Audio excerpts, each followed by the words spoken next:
Hello, and welcome back to Baby Elias's stories. We now return to Feet of Clay by Terry Pratchett, Part 1.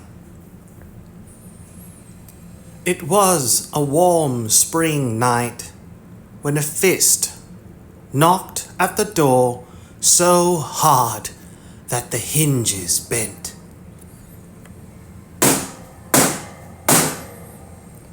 A man opened it and peered out into the street.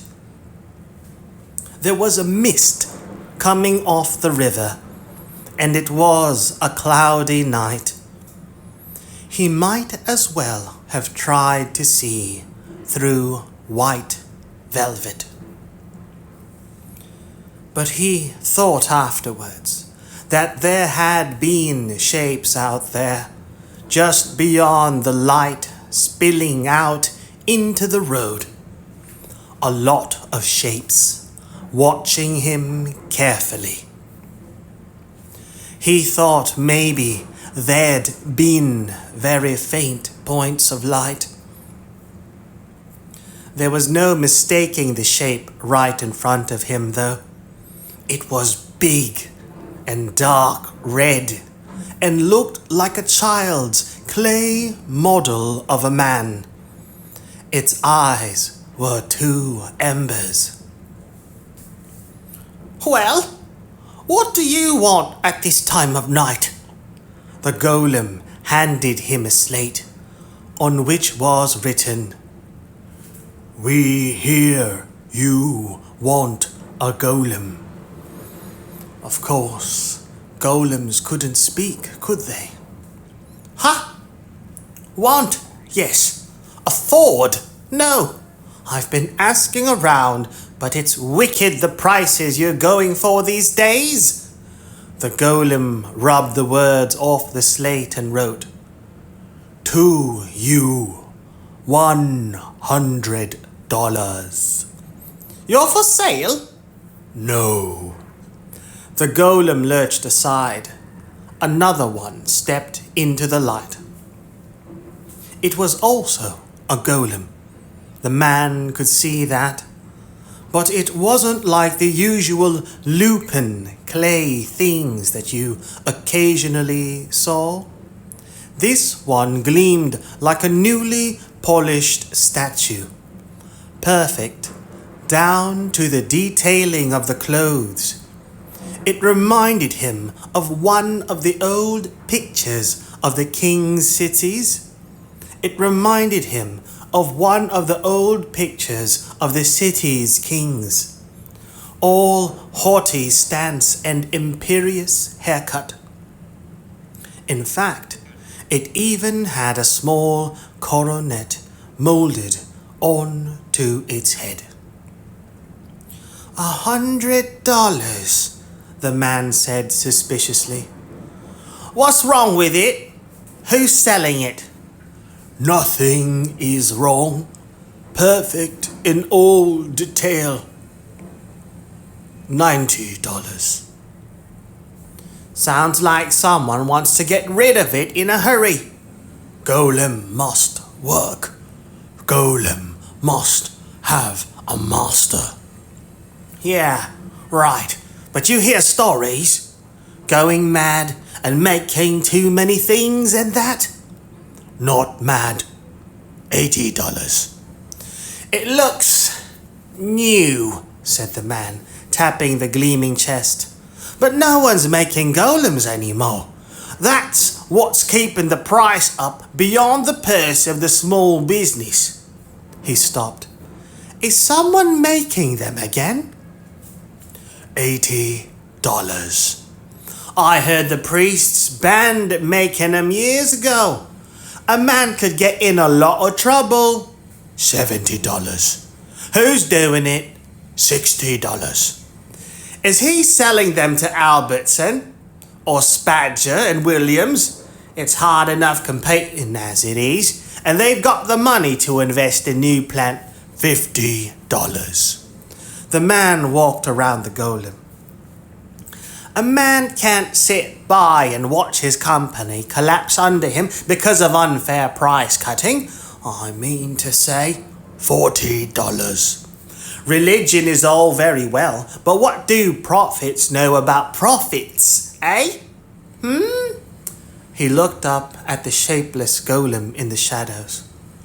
Was that $30 I just saw you write? Yes. I've always liked dealing wholesale. Wait one moment. He went back inside and returned with a handful of coins. Will you be selling any to them other bastards? No. Good. Tell your boss it's a pleasure to do business with him. Get along inside, Sonny Jim. The white golem walked into the factory. The man glancing from side to side trotted in after it and shut the door. Deeper shadows moved in the dark. There was a faint hissing. Then, rocking slightly, the big, heavy shapes moved away. Shortly afterwards, and around the corner, a beggar, holding out a hopeful hand for alms, was amazed to find himself suddenly richer by a whole $30.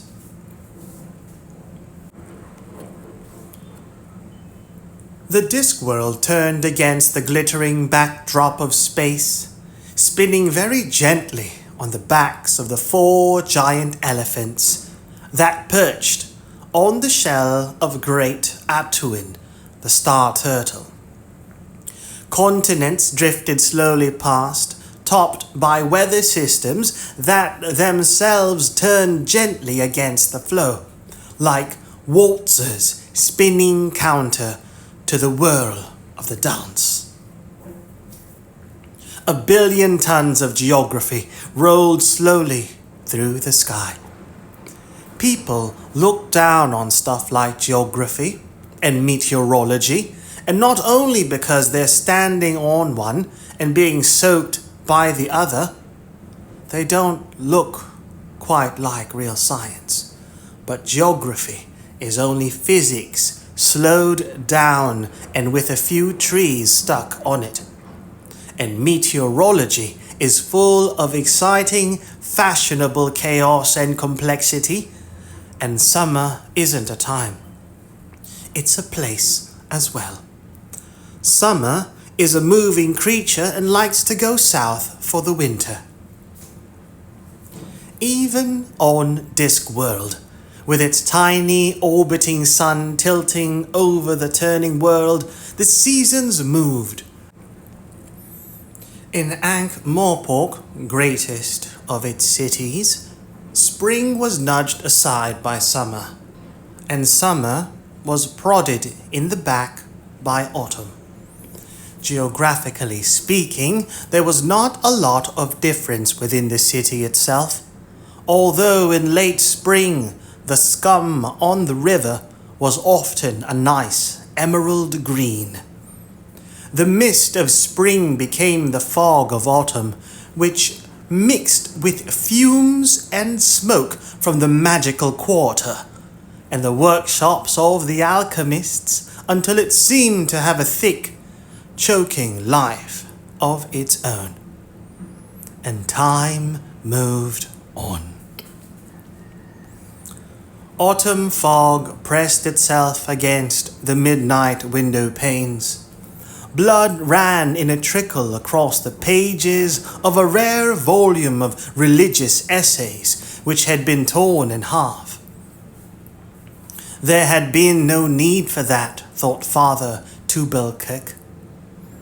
Tubalcek. Tubelcek.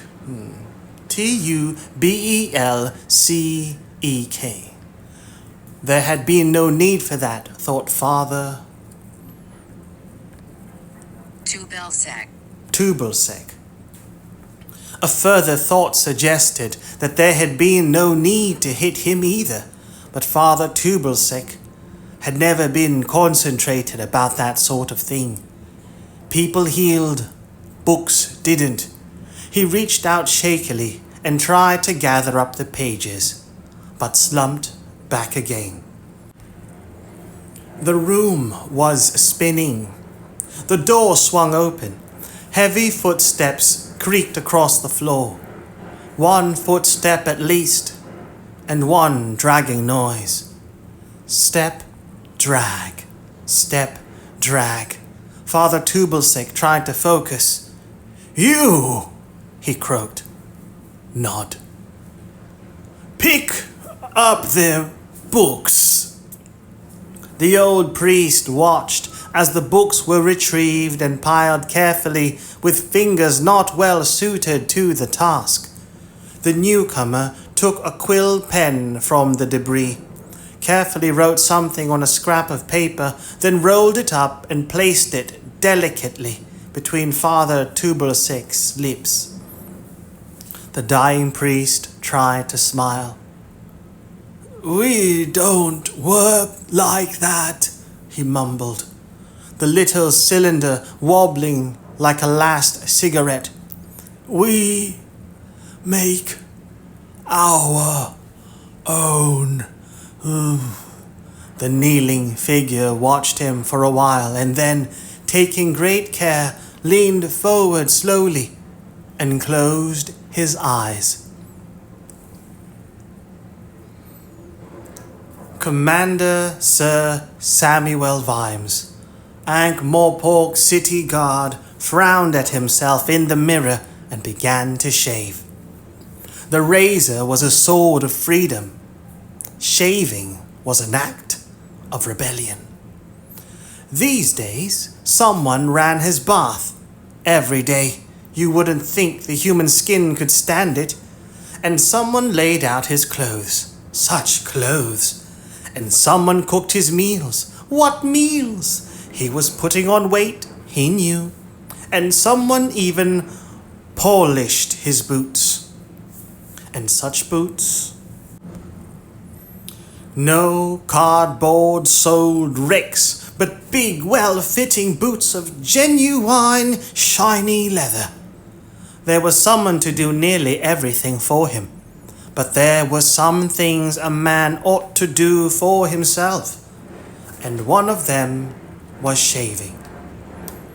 He knew that Lady Sybil mildly disapproved. Her father had never shaved himself in his life. He had a man for it. Vimes had protested that he'd spent too many years trudging the nighttime streets to be happy about anyone else wielding a blade anywhere near his neck. But the real reason, the unspoken reason, was that he hated the very idea of the world being divided into the shaved and the shavers. Or those who wore the shiny boots and those who cleaned the mud off them. Every time he saw Willykins the butler fold his Vimes's clothes, he suppressed a terrible urge to kick the butler's shiny backside as an affront to the dignity of man. The razor moved calmly over the stubble of the night. Yesterday, there had been some official dinner. He couldn't recall now what it had been for. He seemed to spend his whole life at the things. Arch, giggling women and braying young men who'd been at the back of the line when the chins were handed out. And, as usual, he'd come back through the fog-bound city in a filthy temper with himself. He'd noticed a light under the kitchen door and heard conversation and laughter and had gone in. Willykins was there, with the old man who stoked the boiler and the head gardener and the boy who cleaned the spoons and lit the fires. They were playing cards. There were bottles of beer on the table. He pulled up a chair and cracked a few jokes and asked to be dealt in. They'd been welcoming, in a way. But as the game progressed, Vimes had been aware of the universe crystallizing around him. It was like becoming a cogwheel in a glass clock. There was no laughter. They'd called him sir and kept clearing their throats. Everything was very careful. Finally, he'd mumbled an excuse and stumbled out. Halfway along the passage, he'd thought he'd heard a comment followed by, "Well, maybe it was only a chuckle. It might have been a snigger." The razor carefully circumnavigated the nose. A couple of years ago, a man like Willikins would have allowed him into the kitchen only on sufferance, and would have made him take his boots off.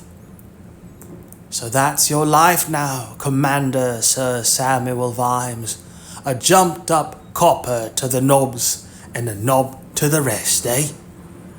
He frowned at the reflection in the mirror. He'd started out in the gutter, true enough. And now he was on 3 meat meals a day, good boots, a warm bed at night, and, come to that, a wife too. Good old Sybil, although she did tend to talk about curtains these days, but Sergeant Cullen had said this happened to wives and was a biological thing and perfectly normal. He'd actually been rather attached to his old cheap boots. He could read the street in them. The soles were so thin, it had got so that he could tell where he was on a pitch dark night just by feel of the cobbles. Ah, well, there was something mildly strange about Sam Vimes's shaving mirror.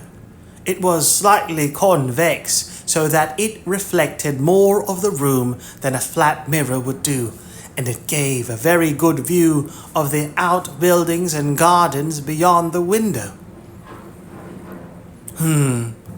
Going thin on top. Definitely a receding scalp there.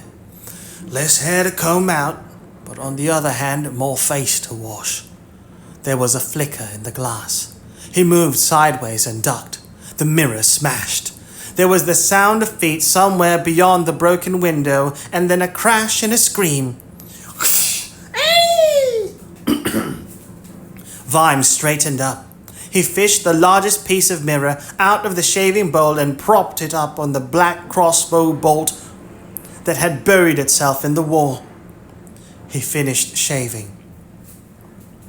Then he rang the bell for the butler. Willikins materialized. "Sir?" Vimes rinsed the razor. "Get the boy to nip along to the glazier, will you?"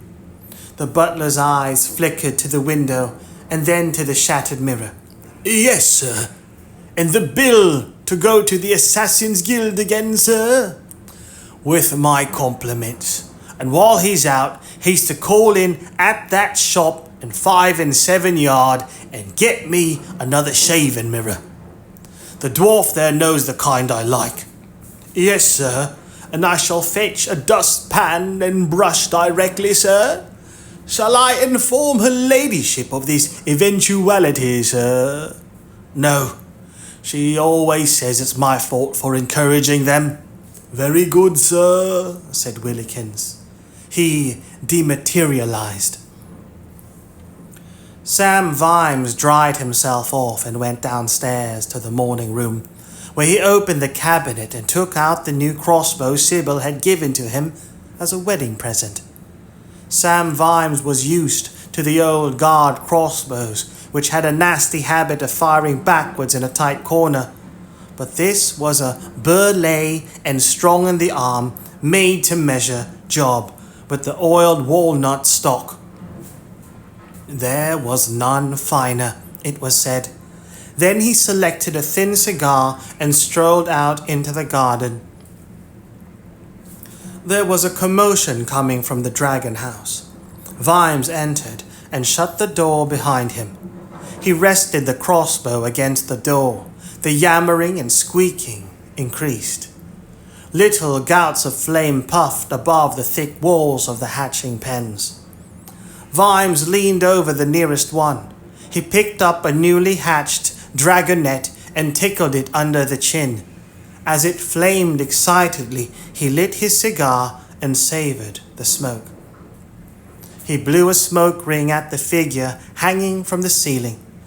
"Good morning," he said. The figure twisted frantically.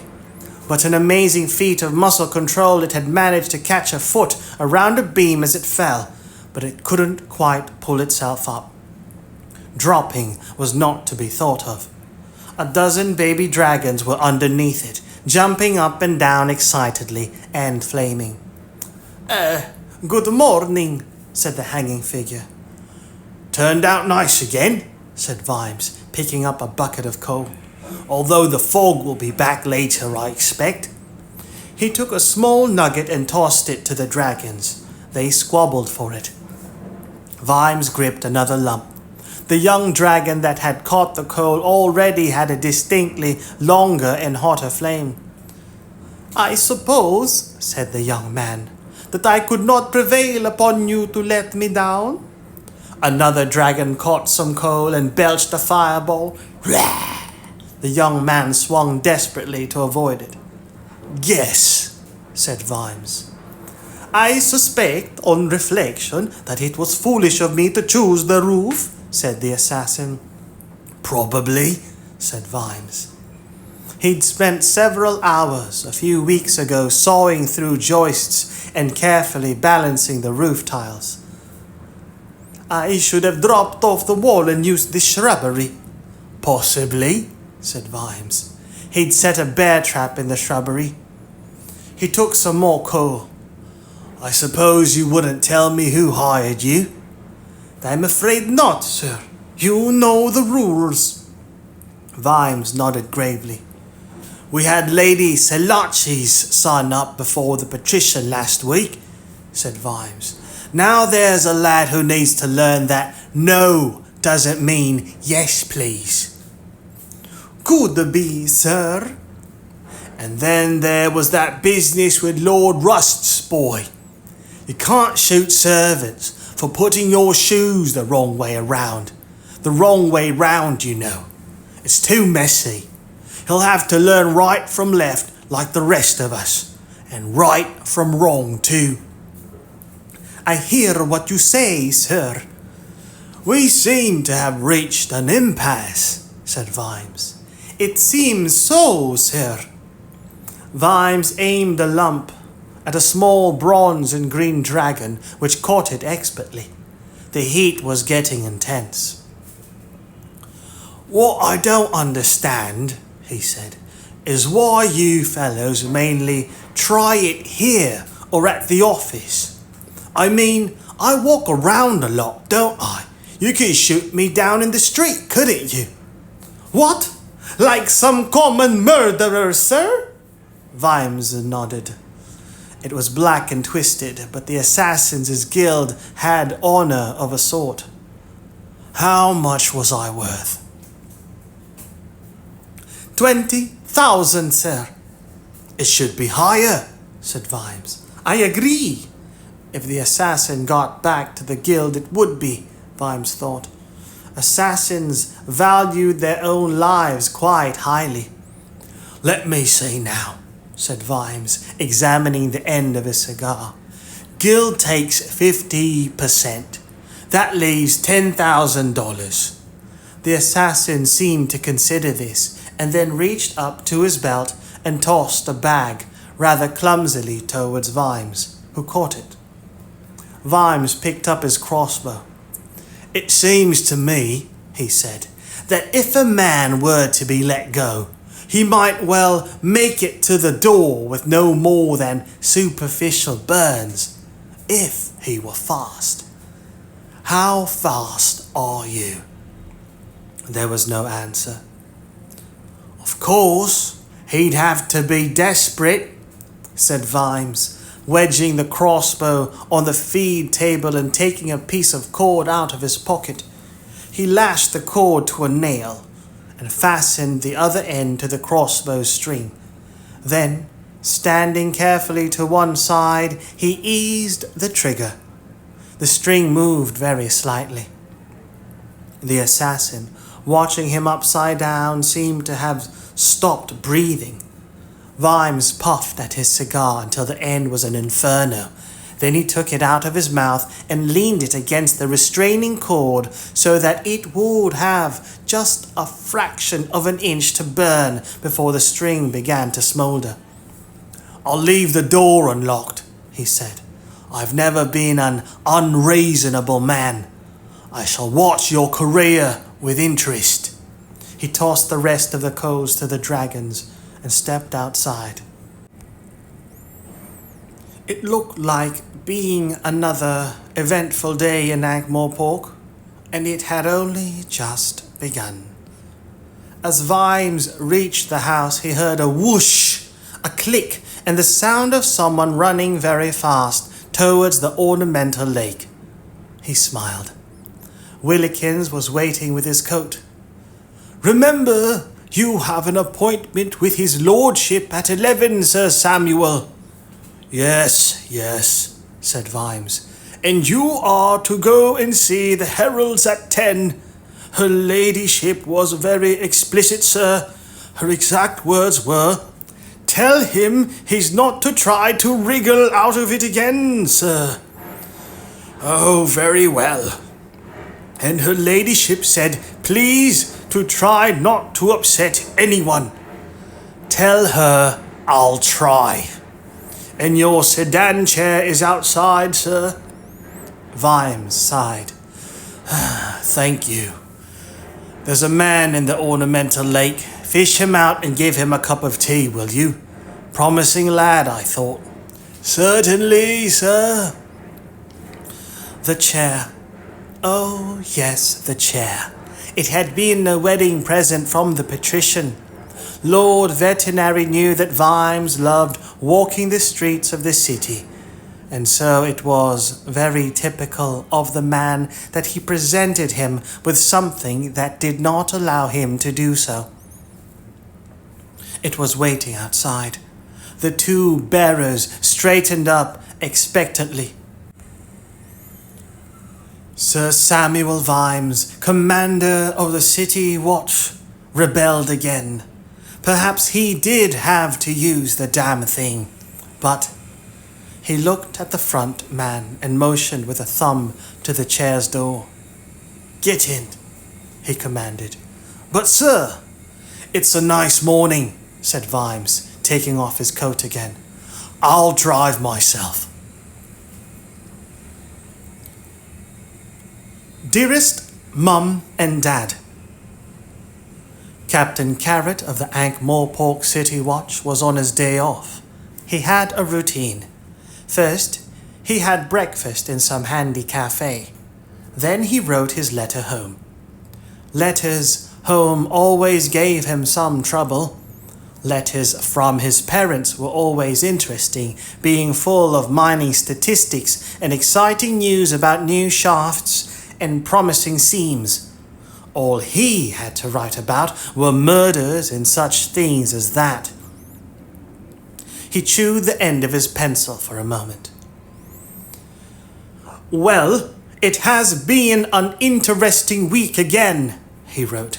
"I am running around like a fly with a blue bottom, and no mistake, we are opening another watch house at Chitling Street, which is handy for the shades. So now we have no less than 4, including Dolly's sisters and Longwall, and I am the only captain, so I am around at all hours.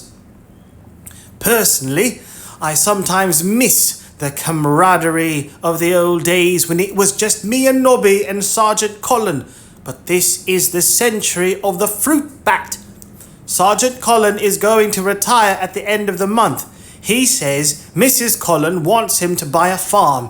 He says he is looking forward to the peace of the country and being close to nature. I'm sure you would wish him well. My friend Nobby is still Nobby, only more than he was." Carrot absent-mindedly took a half-eaten mutton chop from his breakfast plate and held it out below the table. There was an unk. "Anyway, back to the job. Also, I am sure I have told you about the Cable Street particulars. although they are still based in Pseudopolis Yard. People do not like it when watchmen do not wear uniforms, but Commander Vimes says criminals don't wear uniforms either, so be damned to the lot of them. Carrot paused. It said a lot about Captain Carrot that, even after almost 2 years in Ankh-Morpork, he was still uneasy about, quote-unquote, damned. Commander Vimes says you have to have secret policemen because there are secret crimes. Carrot paused again. He loved his uniform. He didn't have any other clothes. The idea of watchmen in disguise was, well, it was unthinkable. It was like those pirates who sailed under false colors. It was like spies. However, he went on dutifully. And Commander Vimes knows what he is talking about, I am sure. He says it's not like old-fashioned police work, which was catching the poor devils too stupid to run away. Anyhow, it all means a lot more work and new faces in the watch.